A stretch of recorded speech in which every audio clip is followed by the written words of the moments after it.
Olá, eu sou Vivian Facuri e hoje a gente vai continuar o nosso estudo sobre o Novo Testamento. Agora, então, a gente vai fazer dos capítulos 3 ao 12. Então, eu vou começar fazendo aquele pequeno resuminho que eu sempre faço e depois eu vou para as perguntas. No 3, Jesus cura as deformidades e fala sobre curar no sábado. Jesus cura multidões na praia. Jesus convoca os 12, sendo eles 2 Simões, 2 Tiagos, 2 Judas. Depois, Tomé, Mateus, João, Pedro, Bartolomeu, Tadeu, Filipe e Mateus. Ele fala do pecado sem perdão, que seria a blasfêmia contra o Espírito Santo. A mãe e os irmãos de Jesus pedem para chamá-lo. Daí no 4, ele fala da parábola do semeador e dos tipos de solo. Jesus então explica a parábola da luz encoberta, que Jesus explica que o cristão deve ser luz. A parábola do reino, comparando então o plantio com o reino de Deus, que deve ser sempre progressivo. A parábola do grão de mostarda, que mostra então o crescimento espiritual sendo sempre gradativo. O ensino parabólico de Jesus, que ele fala então que ele só explicava para os discípulos. A tempestade se submete a Jesus, então o mar acalma. No 5, a libertação de um possesso, e daí Jesus manda os demônios para os porcos. Jesus vence a doença e a morte. Daí está falando aqui da mulher do fluxo de sangue. Daí no 6, Jesus é rejeitado pelos seus, porque o pessoal já conhecia ele fazia muito tempo. Jesus então envia os 12 missões de 2 em 2, sem levar nada. João Batista é executado a mando de Herodes. Jesus multiplica os pães e os peixes. Jesus anda sobre as águas. Muitos creram e foram curados. No 7, Jesus e os mestres da lei, então ele critica a pureza aparente e fala que o mais importante é a pureza de coração, isso que realmente importa. Daí uma gentia mostra a sua fé e mostra muita humildade também, que é aquela mulher que fala que os cães pegam as migalhinhas e daí ela tem um milagre que acontece na vida dela, que a filha dela é liberta dos demônios. A cura de um surdo gago, que Jesus fala efatá, e a audição dessa pessoa volta. No 8, Jesus alimenta uma outra multidão. Daí Jesus e o cego de Betsaida, na qual Jesus então cura esse cego em 2 etapas. Ele primeiro passa um pouco de lama e daí ele fala: eu estou enxergando as pessoas como se fossem árvores, e depois ele de novo, ele vai, toca nesse cego e daí sim ele é curado. Daí a afirmação de Pedro de que Jesus é o Filho de Deus. Daí Jesus fala da sua morte e da sua ressurreição e explica como nós podemos ter a vida verdadeira. Daí no 9 é Jesus, Moisés e Elias, e daí eles têm essa visão dos 2, de Moisés e Elias, que não se sabe bem exatamente o que aconteceu, mas muitos pensam que pode ter sido uma visão deles. Porque de uma coisa a gente tem certeza, não foi uma reencarnação. Daí a cura de um menino, onde Jesus critica a pouca fé. Daí Jesus fala da sua morte e da sua ressurreição e os discípulos não entendem. Daí quem é o mais importante, que são aqueles que servem. Daí quem não é contra nós é por nós.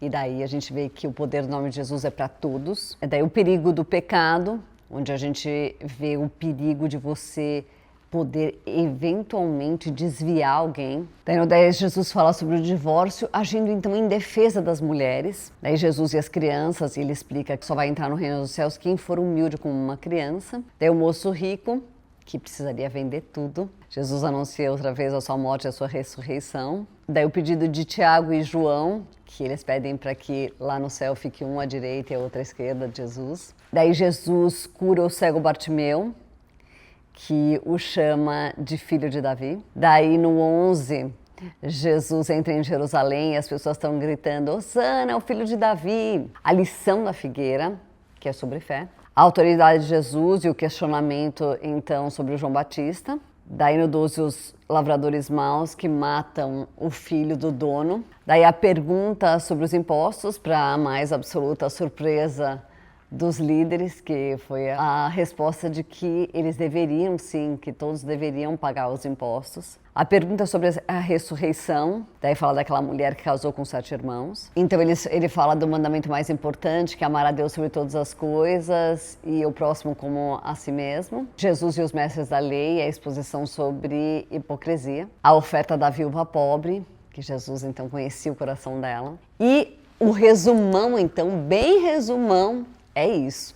Agora nós vamos às perguntas. A primeira pergunta é: quem eram os 12 discípulos de Jesus? E para responder essa pergunta, para a gente ter uma facilidade um pouco melhor de decorar quem era quem, hoje eu vou te ensinar um pouquinho sobre isso e um pouquinho também sobre eles, só para que você tenha uma geral e para que você não fique confundindo muito os personagens. A primeira maneira de você lembrar com mais facilidade é você lembrar que tem 3 duplas, né, de nomes iguais, então isso facilita. Então, são 2 Simões, são 2 Judas e são 2 Tiagos. A diferença de um Simão para o outro, que eu acho mais fácil de pensar, é que um então se tornaria Pedro, Simão Pedro. A diferença dos Judas é que um é Iscariotes e o outro é o irmão de Jesus. E a diferença dos Tiagos, que são chamados de Tiago Maior e Tiago Menor, é que um dos Tiagos era irmão de João. Daí, então, ficam só 7 nomes para se decorar, uma vez que você já decorou esses 3, que valem a 6. É Bartolomeu, eu que sou armênia, me lembro bem que o Bartolomeu foi quem pregou para os armênios. Mas daí é um nome um pouco mais comprido, um pouco mais fácil de você lembrar. O outro é Tadeu, depois tem André, que era irmão de Pedro, Tomé, que foi aquele que precisou ver para crer que Jesus estava ressuscitado mesmo, Filipe, Mateus, que era o cobrador de impostos, e João, que era irmão do Tiago, como eu já falei. Lembre-se que este João, que era o irmão de Tiago, não é o João Batista. O João Batista era primo de Jesus, não de primeiro grau, um pouco mais distante, mas era primo de Jesus e foi ele que anunciou Jesus. Então é diferente o João discípulo do João Batista. A pergunta número 2 é: o que é necessário para entrar no reino de Deus? Isso com relação a quando Jesus fala das crianças. Ele fala que é preciso que você tenha o coração de uma criança. Não é o agir igual uma criança, mas o coração da criança. Por quê?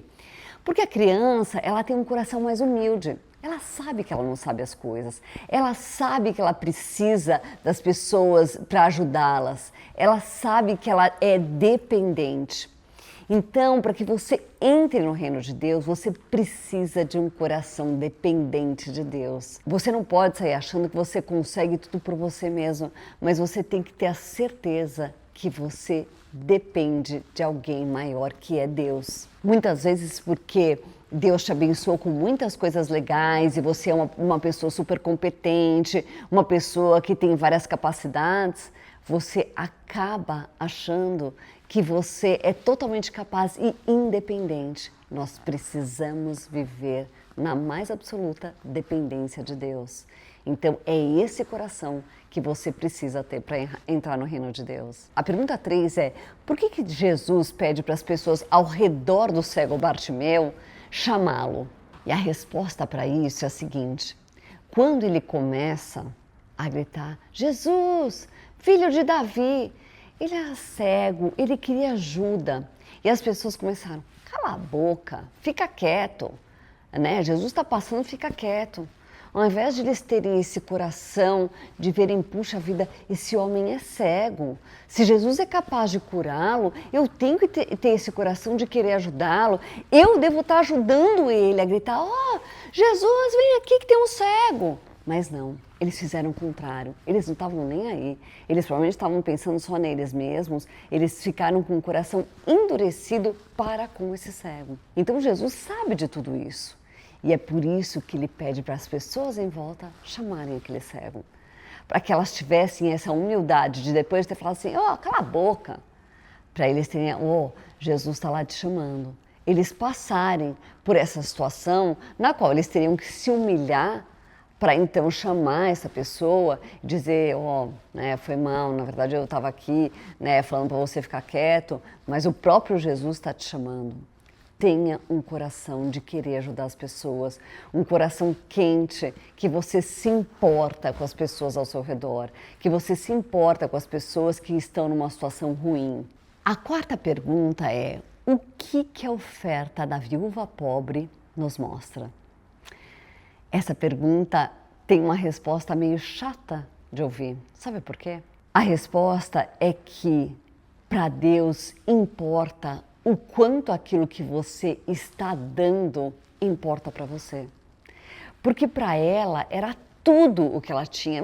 Duas moedinhas que não valiam absolutamente nada, mas era tudo o que ela tinha. E para Deus importa muito. O que você está fazendo pelo outro, o quanto você está se doando a Deus, o quanto você doa, importa muito para Ele, o quanto aquilo te custou. Sim, porque senão fica fácil. Se você tem bastante dinheiro, você pode até doar uma quantia grande, que para você aquilo não é nada.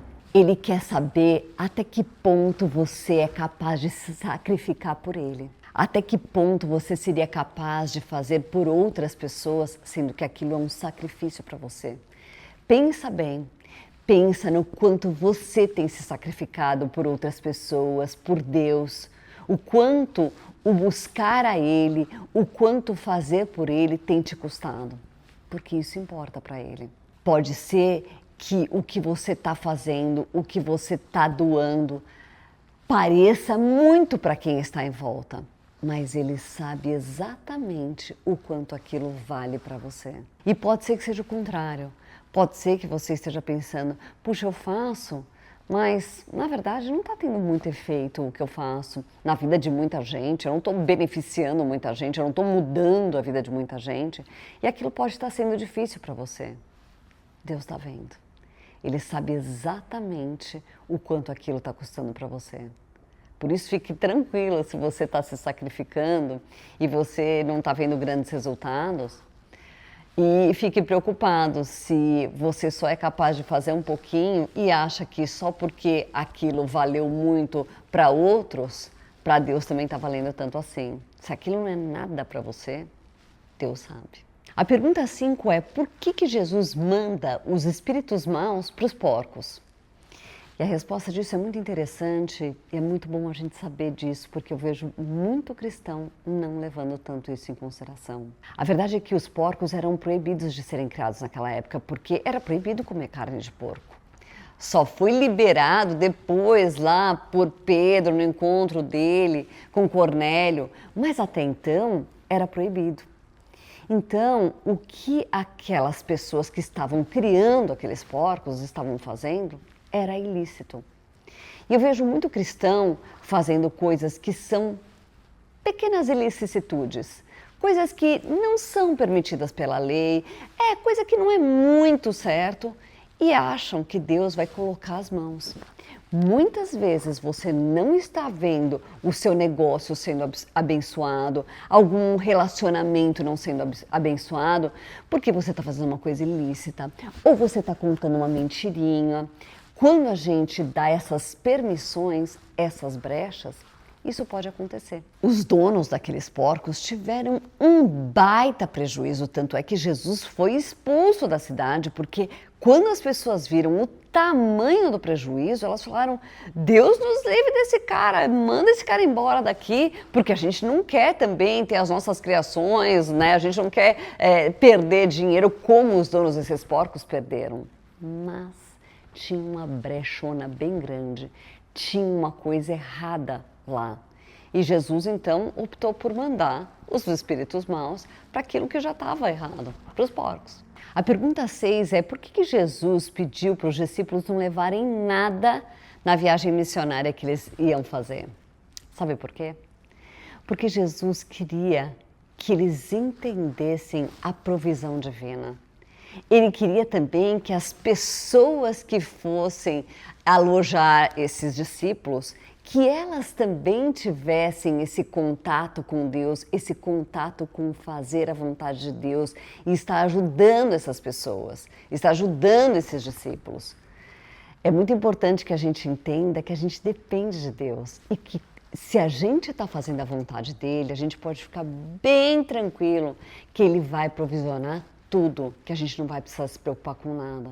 Uma vez que você está numa missão para Deus, uma vez que você está cumprindo com o que Deus chamou você para fazer, que não necessariamente precisa ser uma viagem missionária, às vezes ele pediu para você fazer um determinado negócio, às vezes ele pediu para você fazer alguma coisa simples, mas você pode ficar tranquilo que Deus vai provisionar tudo o que você precisa. A pergunta 7 é, de acordo com Marcos 9,50, o sal é uma coisa útil, mas se perder o gosto, como é que vocês poderão lhe dar gosto de novo? Tenham sal em vocês mesmos e vivam em paz uns com os outros.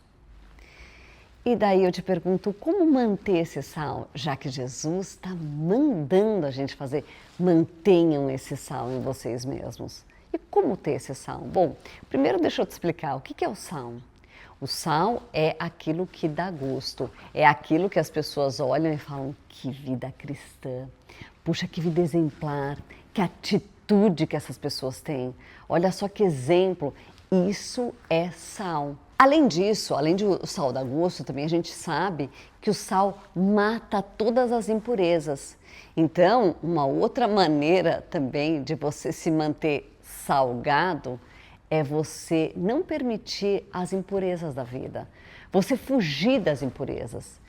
Então, para a gente se manter salgado, é muito importante que a gente observe bem, que a gente cuide muito bem das nossas atitudes, de como a gente está agindo com as pessoas, o que a gente faz para dar um excelente exemplo como cristãos. O que a gente acaba tendo que engolir para não ter que uma briga, para não ter uma situação ruim com outras pessoas. E a gente faz isso por Deus, para se manter salgado, para dar um exemplo excelente. Pensa no quão salgado você tem sido, no quanto de gosto você está dando para as pessoas com as suas atitudes. Porque Jesus está mandando que a gente se mantenha salgado. Ele está mandando que a gente se mantenha longe das impurezas, eliminando as impurezas. A pergunta 8 é, quando Jesus fala que o que importa é o que sai da nossa boca, o que ele está falando sobre o pecado? Ele está mostrando que o principal ao nosso redor, que a coisa mais importante somos nós mesmos. O pecado, ele nasce no nosso coração e depois ele aparece nas nossas atitudes. Então a gente tem que cuidar muito do nosso coração, de como a gente está deixando o nosso coração. Por exemplo, se uma pessoa faz uma coisa que você não gosta, você se deixa lá ficando irritado e conservando aquilo e aquilo vai crescendo, crescendo, crescendo, ou você libera o perdão para a pessoa. Porque se você for conservando as coisas que você ficou chateado, as amarguras, a falta de perdão, a raiva, a inveja de pessoas que você queria ter coisas iguais, aquilo vai começar daqui a pouco a aparecer nas suas atitudes. Então, o problema não eram as circunstâncias, mas era você.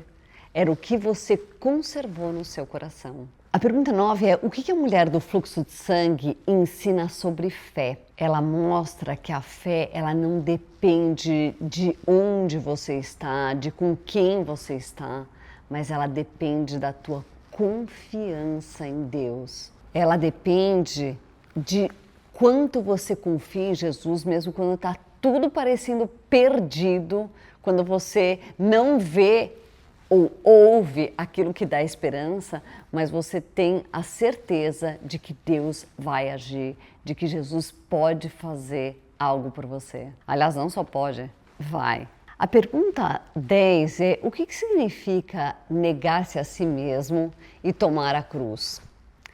Sabe o que significa isso? Que para você fazer a vontade de Deus, você vai ter que colocar Ele em primeiro lugar. Porque às vezes você está super afim de fazer aquilo, você acha super legal, você acha maravilhoso, ou às vezes você não gosta daquilo e precisa fazer. Então, para você fazer a vontade de Deus, às vezes você vai ter que tomar aquela cruz e fazer. Porque Jesus, ele não estava afim de morrer na cruz. Ele falou, Pai, afasta de mim esse cálice. Ele não estava afim, mas como ele queria fazer a vontade de Deus, mas que seja feita a sua vontade, não a minha, ele fez. E toda vez que você faz a vontade de Deus, você pode ter certeza que as coisas vão dar certo na sua vida. Quando você está vendo que Deus está te falando não faça isso ou faça isso e você vai lá e faz, você pode ter certeza que essa conta vai chegar com juros e correção monetária e você não vai gostar dos resultados. Deus é muito fiel. E você vai ver essa fidelidade se você fizer a vontade dele e você não vai poder reclamar muito dos resultados se você não fizer. Então, toma a tua cruz e faz o que Deus está te pedindo, se for chato para você, porque você vai ficar muito feliz no médio e longo prazo. A pergunta 11 é: por que o jovem rico saiu triste depois de conversar com Jesus? Sabe qual é a resposta disso? É justamente da última pergunta que eu fiz. Porque quando ele viu que ele teria que abrir mão daquilo que estava sendo o Deus da vida dele, que era a riqueza dele. Ele tinha muito, então ficou muito mais difícil para ele. E é por isso que Jesus fala que é tão difícil um rico entrar no reino de Deus. Porque para ele fazer daquele dinheiro algo menos importante do que Deus, é muito mais difícil. Então, na hora que ele viu, ele falou: ai, eu toparia qualquer coisa, eu estava fazendo todo o resto. Mas isso, eu ter que vender todos os meus bens e dar para os pobres, isso não. E essa é uma pergunta para eu e você nos fazermos. Será que tendo muito dinheiro eu seria capaz de vender tudo e dar tudo para os pobres para poder viver com Jesus? Se ele me pedisse isso, eu faria isso? Porque é muito fácil você não ter nada e dizer: eu daria tudo que eu tenho, mas e tendo muito? Você daria? Agora, 3 grandes promessas desses 10 capítulos. A primeira está em Marcos 4,41, e os discípulos cheios de medo diziam uns aos outros: que homem é esse que manda até no vento e nas ondas? Isso para a gente lembrar que Jesus tudo pode. Então tome posse disso e declare sobre a tua vida: Jesus tudo pode e Ele pode fazer coisas maravilhosas na minha vida porque Ele tem um excelente plano para mim. A segunda, que eu acho muito legal, é a história da mulher do fluxo de sangue, que se você crê, você vai receber tudo o que você pediu. Ela não tinha nenhum motivo para acreditar que ela seria curada. Ela já estava há 12 anos, já tinha gasto tudo que ela tinha, já estava tentando ser curada, já estava lá e queria, mas ela creu. Ela falou: Jesus pode fazer por mim, eu vou lá, se eu tocar na roupa dele, ele vai fazer por mim. E fez mesmo. E é assim, você precisa crer que Jesus vai fazer por você. Pode ser que faz muitos anos, essa fazia 12, às vezes faz 20, às vezes faz 5. Mas ela creu, creia e Jesus tudo pode fazer na sua vida. E a terceira está em Marcos 10, 29, que diz: Jesus respondeu: afirmo a vocês que isso é verdade. Aquele que, por causa de mim e do Evangelho, deixar casa, irmãos, irmãs, mãe, pai, filhos ou terras, receberá muito mais ainda nessa vida. Receberá 100 vezes mais casas, irmãos, irmãs, mães, filhos, terras e também perseguições. E no futuro receberá a vida eterna. O que significa isso? Significa que todo investimento que você faz no reino de Deus, isso vai te retornar e muito mais. E eu sou a prova viva disso. Eu vejo que tudo que eu invisto na vida das pessoas, eu vejo se multiplicar na minha vida. Então, não tenha medo de investir no reino de Deus, porque você vai ter muito mais de volta. Não faça isso com uma moeda de troca, com uma compra de bênção, mas faça isso com todo o coração, com o coração de quem quer ver outras pessoas sendo abençoadas. Bom, hoje eu vou ficar por aqui, então para a semana que vem façam Marcos dos capítulos 13 ao 16 e depois Lucas do 1 ao 6. Fiquem com Deus.